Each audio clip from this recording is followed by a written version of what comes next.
ကျွန်တော်တို့မြန်မာဖိုက်တာကျော်ဆောင်ရတော့ဝန်တူးကွေတို့ဖွင့်တဲ့ပြည့်စင်သောစားတောက်နေတာဖြစ်ပါတယ်ဝန်တူးကွေတို့ဖွင့်တဲ့သူကတကယ်ကိုပြည့်စင်နေတာပါ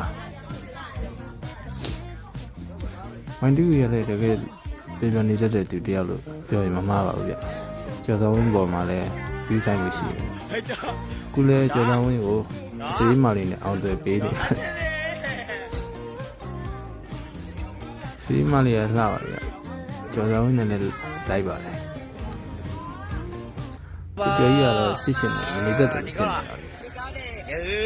စီမလေးကတော့မင်္ဂလာပါဆိုတဲ့စကားကိုကျန်းချင်းပြောတတ်နေပြီမြန်မာလက်ကမောက်ခတ်ဟန်လဲတက်နေပါဗျအန်ဒီကြီးတင်မေးထားတာလားကျော်ဆောင်ဝင်းတင်မေးထားတာလားမသိဘူးဗျ